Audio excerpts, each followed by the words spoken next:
Hello दोस्तों, स्वागत है आपका क्लाउड विंग्स टेक्नोलॉजी में। मेरा नाम है बहादुर और आप देख रहे हैं क्यूबरनेटिस के जीरो टू हीरो कोर्स। और इस सीरीज का हमारा आज का डे 5 है। और आज हम पढ़ेंगे क्यूबरनेटिस के अंदर object, pod, node and namespace.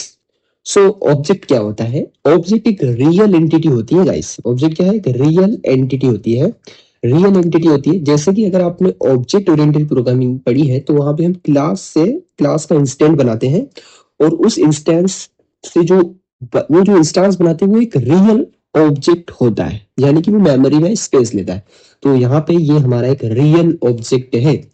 इस कुबरनेटिस के अंदर जितना भी, अगर हमें कुछ भी बनाना है तो हम ऑब्जेक्ट बनाएंगे। जैसे कि पोड अगर आपको बनाना है, नोड बनाना है, नेम स्पेसेस बनाने हैं, नेटवर्क रिलेटेड कुछ बनाना है, तो वो सभी क्या है? वो सभी ऑब्जेक्ट होते हैं कुबरनेटिस के अंदर।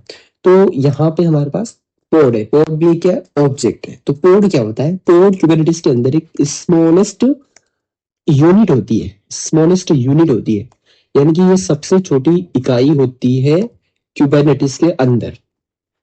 इस पोड के अंदर आप मल्टीपल कंटेनर रन कर सकते हैं। एक पोड के अंदर क्या कर सकते हैं? मल्टीपल कंटेनर्स को रन कर सकते हैं। और पोड्स के अंदर ये जो पोड्स होते हैं ना, ये जो कंटेनर होते हैं ना, इन कंटेनर के अंदर एप्लीकेशन रन कर रही होती है। जैसे कि नोड की एप्लीकेशन, एंगुलर की एप्लीकेशन, या कोई डेटाबेस की एप्लीकेशन, तो इन कंटेनर के अंदर वो रन कर रही होती है। तो ये होते हैं पोड। तो इंटरव्यू में ऐसा पूछा जाता है कि क्या एक वर्कर नोड में एक से ज्यादा पोड होते हैं? यस, हो सकते हैं। जैसे कि यहाँ पे ये अपनी एक वर्कर नोड है, तो इस वर्कर नोड 1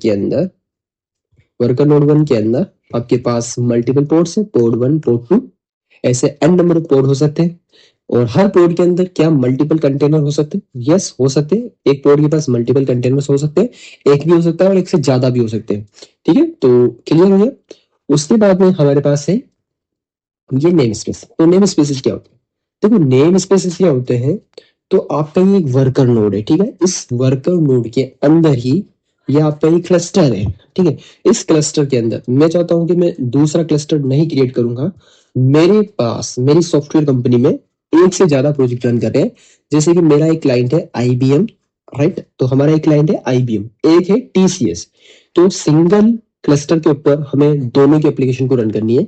और हम चाहते हैं कि रिसोर्स का जो क्लैश ना हो, कॉन्फ्लिक्ट क्रिएट ना हो रिसोर्सेस के बीच में। तो उसके लिए हम क्या करेंगे? नेम स्पेस क्रिएट करेंगे। सपोज करो आपके पास एक आईबीएम का नेम स्पेस है, आईबीएम नेम स्पेस, और एक है टीसीएस का नेम स्पेस, एक है टीसीएस का। तो आईबीएम के रिसोर्स आईबीएम में रखेंगे और टीसीएस के रिसोर्स टीसीएस में रखेंगे।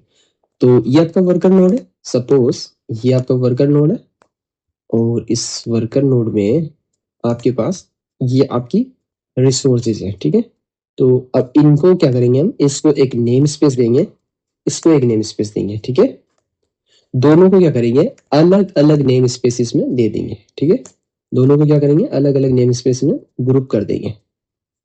जैसे कि ये आईबीएम का नेम स्पेस हो गया।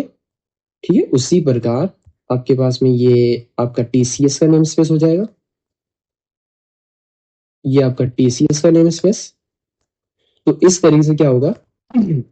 आईबीएम का रिसोर्सेस आईबीएम नेम स्पेस में ग्रुप रहेंगे और टीसीएस के रिसोर्सेस टीसीएस केस में रहेंगे। गाइस, ऐसा नहीं लग रहा है ये पिज्जा बन गया? कितने दिनों में इच्छा हो रही पिज्जा खाने की बट ये पिज्जा है नहीं। ठीक है, तो ये हमारा इस तरीके से नेम स्पेसेस क्या होते हैं? रिसोर्सेस को ग्रुप करने में काम में आते हैं। गाइस, अगर आपको आज की वीडियो अच्छी लगी है तो इसको लाइक कीजिए। और अगर आप क्यूबरनेटिस के अंदर मास्टर होना चाहते हैं तो चैनल को सब्सक्राइब कीजिए एंड बेल आइकन को हिट कीजिए, so that whenever I upload my new video you will get the notifications. So thank you for watching.